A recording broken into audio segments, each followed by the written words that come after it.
Hola amigos, la semana pasada, confío en que lo recuerden, estábamos hablando de la Iglesia.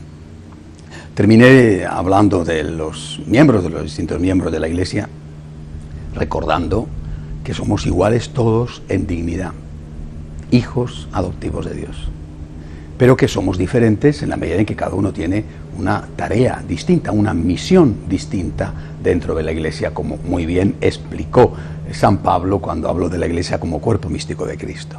Volveré hoy, voy a seguir hablando de la Iglesia, volveré hoy un poco sobre ello más adelante, pero quiero hablar en este programa de las notas características de la Iglesia, una, santa, católica y apostólica. Mi fe en la Iglesia, cuando digo que creo en la Iglesia, estoy diciendo que creo en la Iglesia que es una, santa, católica y apostólica. ¿Qué significa? ¿Qué significa que la Iglesia sea una? Significa que no hay iglesias locales, en el sentido de iglesias independientes o diferentes. A veces decimos, la Iglesia española, la Iglesia norteamericana, la Iglesia mexicana, la Iglesia argentina. Esta es una pésima manera de hablar. Nuestra forma de hablar tendría que ser la siguiente: la Iglesia en España, la Iglesia en Argentina, la Iglesia en México, la Iglesia en, porque la Iglesia es una sola. El concepto protestante, incluso el concepto ortodoxo, es de iglesias nacionales. El concepto católico es de que hay una sola Iglesia. No hay en la Iglesia nacionalismo.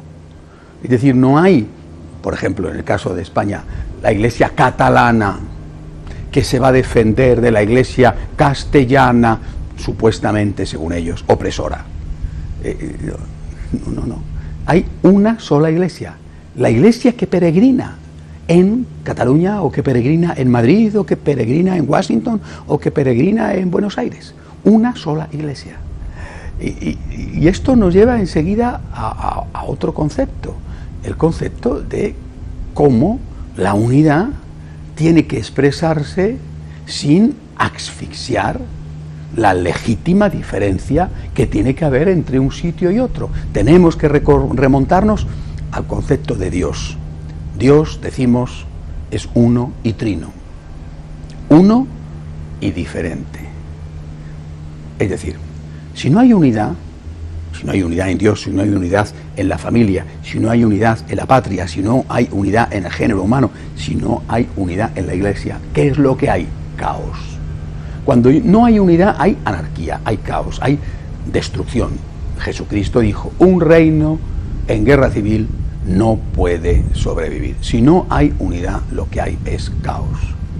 Bueno, pues nosotros tenemos que dar un valor prioritario a la unidad. Y va a ser precisamente el Papa, vicario de Cristo, la cabeza de la Iglesia, aquel que destaque la importancia extraordinaria de la unidad. Él garantiza la unidad. Pero esta unidad no es sinónimo de uniformidad. Dentro de la Trinidad, el Padre es el Padre, el Hijo y el Espíritu el Espíritu. El Padre no pretende que el Hijo se despersonalice para ser como Él. Y ambos no pretenden que el Espíritu Santo se despersonalice. No, cada uno es distinto y cada uno es un don, una riqueza para el otro. Pero esta diferencia legítima no rompe la unidad. Unidad en la diversidad. Por eso decimos la Iglesia es una. Y decimos que la Iglesia es católica. Y al decir que la Iglesia es católica, estamos diciendo que es universal. Es decir, que la Iglesia está llamada por el mandato de Jesucristo a estar en todos los lugares de la tierra, a expresar el mensaje, el único mensaje de Jesucristo en todos los idiomas, a todas las culturas. Hacerse uno con todos los pueblos para, como dice San Pablo, ganar al precio que sea a algunos para Cristo.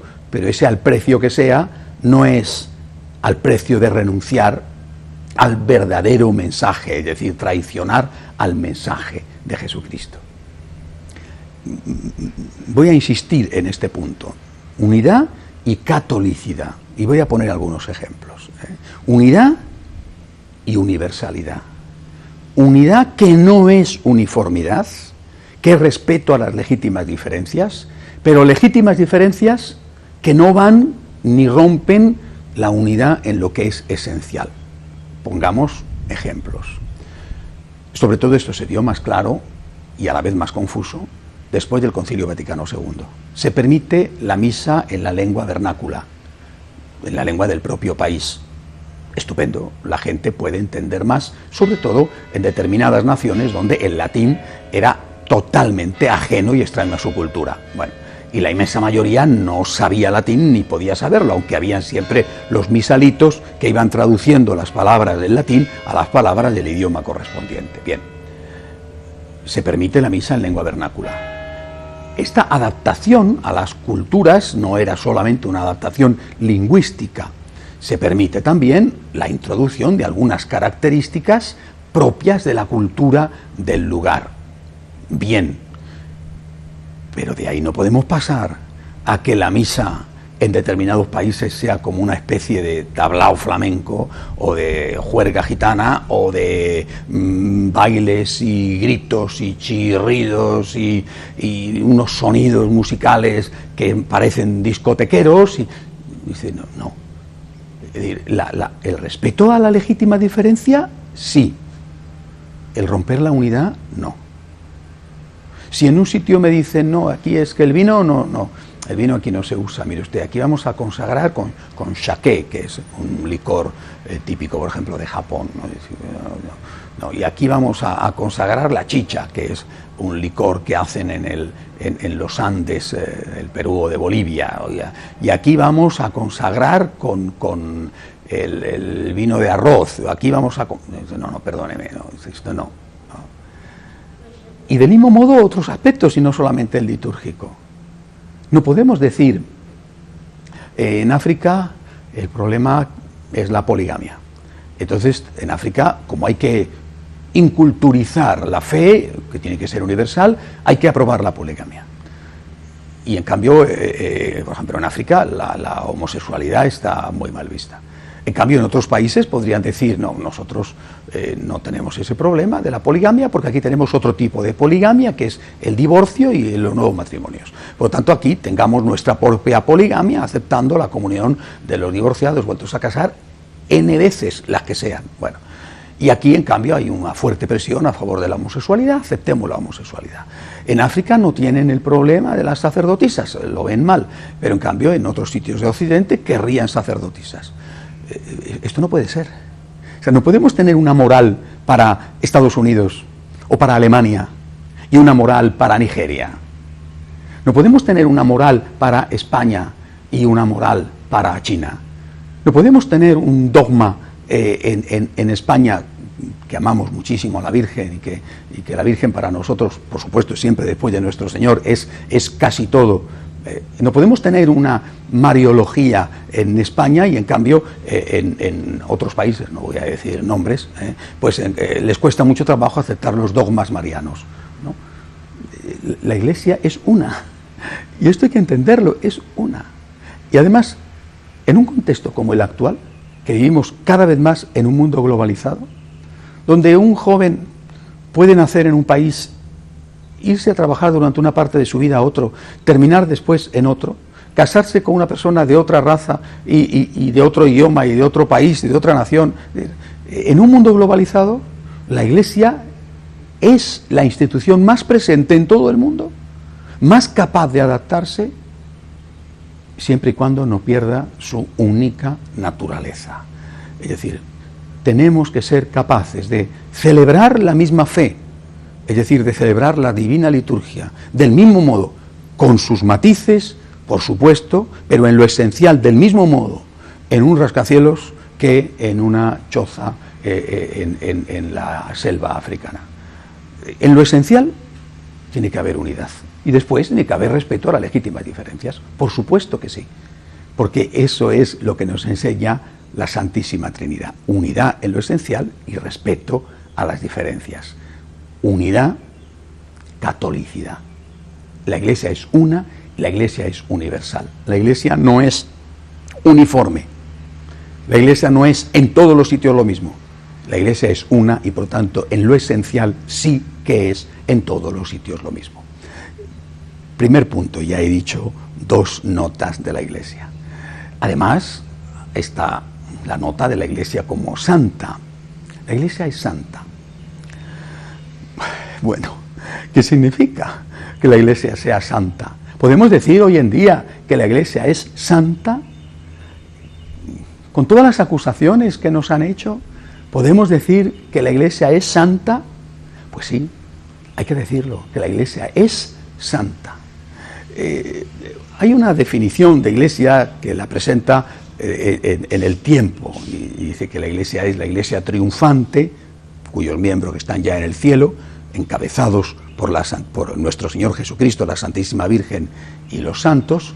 Hay una Iglesia purgante que está esperando a ir al cielo, que son los que están en el purgatorio, y hay una Iglesia militante, que son los que estamos todavía vivos en la tierra, camino del cielo, probablemente pasando por el purgatorio, salvo que una indulgencia plenaria nos alivie de esa etapa de transición.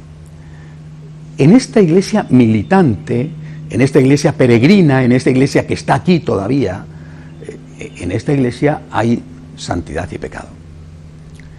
Cuando digo que hay santidad y pecado, no estoy diciendo que hay pecado, digo que hay santidad y pecado. Y es absolutamente injusto, es una calumnia, es una bellaquería decir que en la Iglesia solo hay pecadores. Recuerdo una anécdota muy simpática de la Madre Angélica, la fundadora de WTN. En una ocasión una persona le decía: yo no voy a la Iglesia porque en la Iglesia hay muchos hipócritas. Y la madre contestaba: venga usted, siempre hay hueco para uno más. Es decir, ¿es que acaso tú, que señalas con el dedo, estás limpio de culpa? ¿Tú no eres pecador? Oh, por fin hemos encontrado a uno que no es pecador. Podrás decir que tú no eres tan pecador como. Bueno, y habrá que ver si es verdad, ¿eh?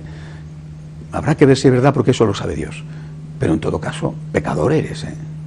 Y si la Iglesia fuera una iglesia de puritanos, de puros, desde luego ni tú ni yo teníamos cabida en ella. Ya se enfrentó la Iglesia precisamente con una herejía en la Edad Media, la herejía de los cátaros, que eran los puros.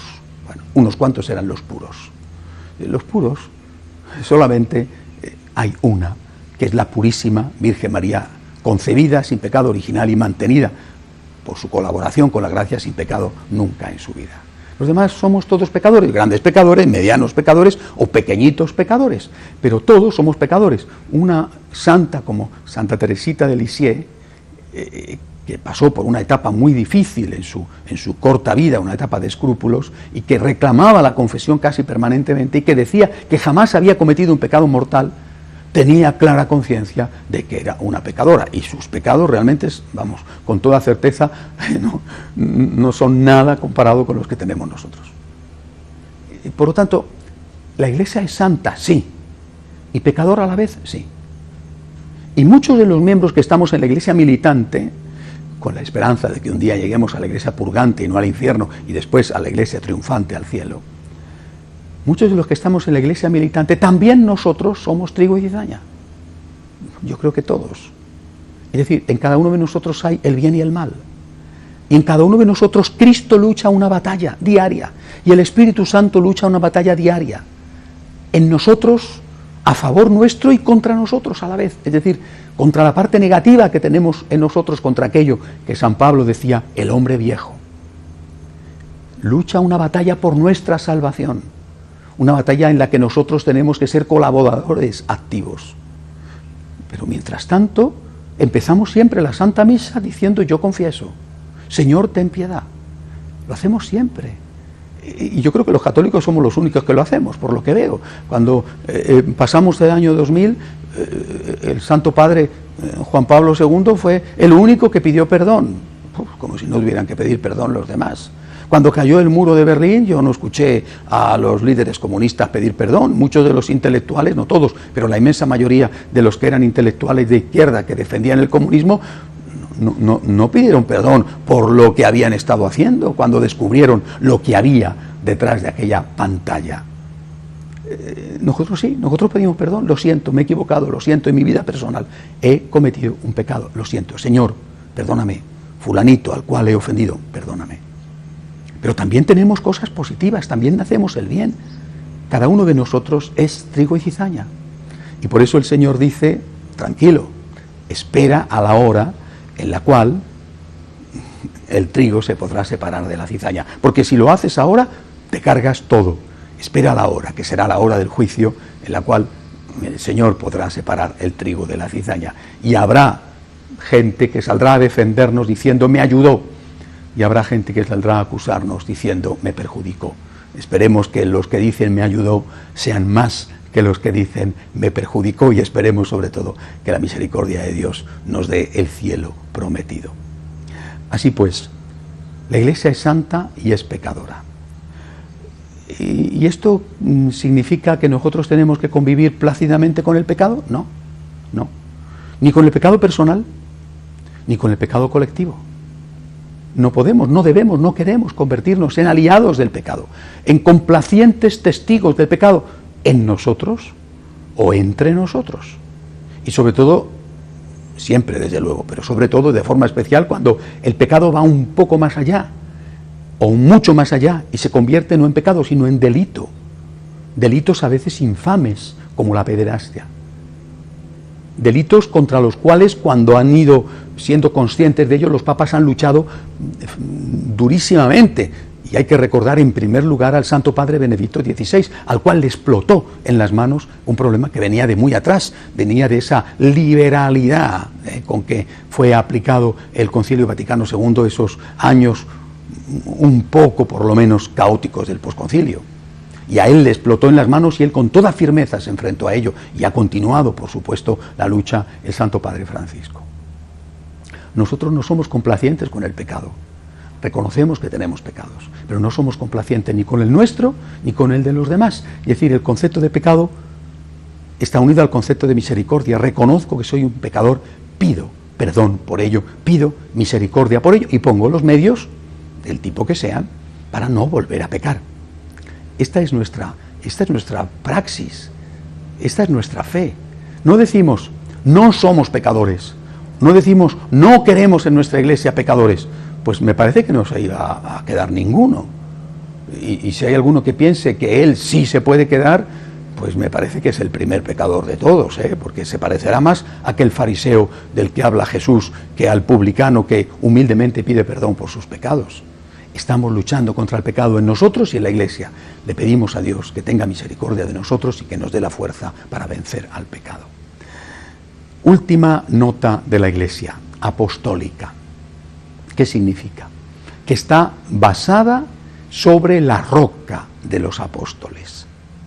La apostolicidad de la Iglesia es lo que nos da la certeza, la garantía de que lo que predicó Jesucristo, lo que predicaron aquellos apóstoles primeros, y no solamente los apóstoles, eso es lo que hoy estamos recibiendo y transmitiendo. La apostolicidad de la Iglesia garantizada por los sucesores de los apóstoles, que son los obispos diocesanos, que en cada diócesis, en cada pequeña parte de la única Iglesia de Cristo, gobiernan la Iglesia como representantes de Cristo, como sucesores de los apóstoles, siempre unidos al conjunto de la Iglesia, es decir, siempre unidos de forma especial a Pedro, al Papa, que es el que garantiza la continuidad en la transmisión del mensaje, en la transmisión de la fe, siempre sub Petro cum Petro, con Pedro bajo Pedro. Esta apostolicidad, que es fundamental, esta apostolicidad viene garantizada por lo que se llama la tradición.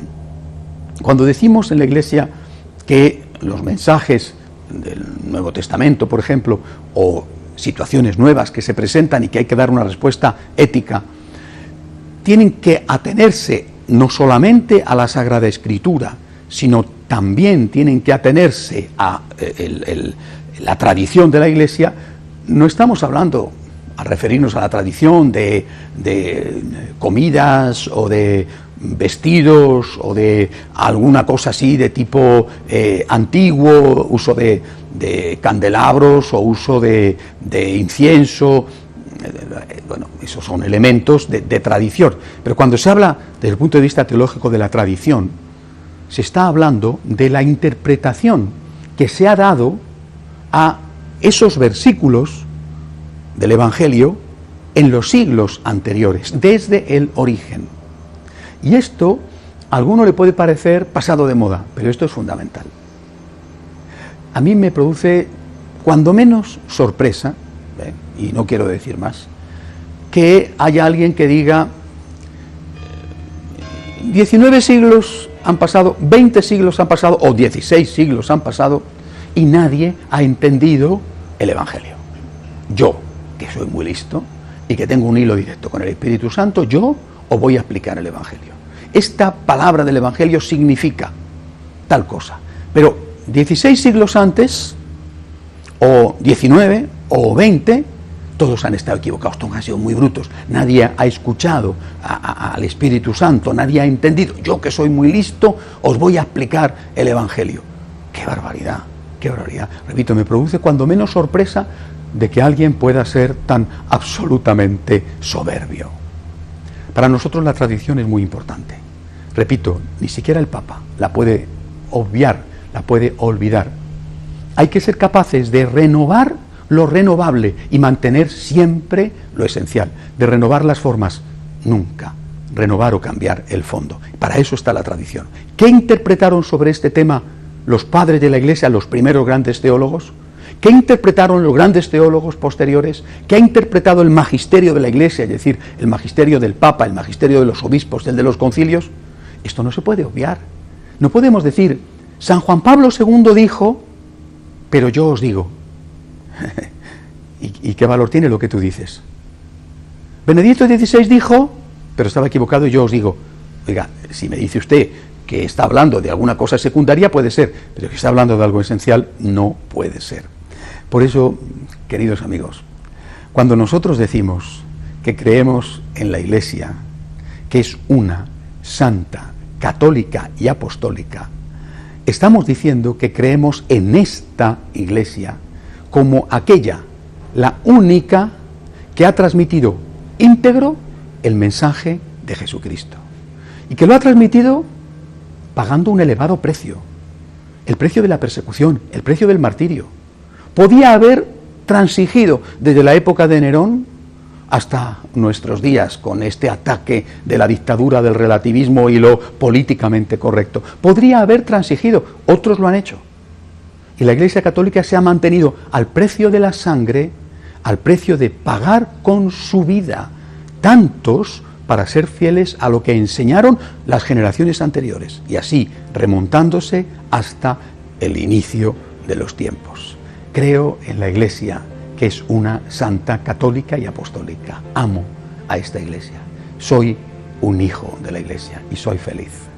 No quiero ser otra cosa que ser católico, y no quiero ser otra cosa más que vivir como católico y morir algún día con la gracia de Dios como católico. Soy un pecador, pero soy un pecador que quiere ser santo, y a esto me ayuda más que nadie la Santa Iglesia Católica. Hasta la semana que viene, si Dios quiere.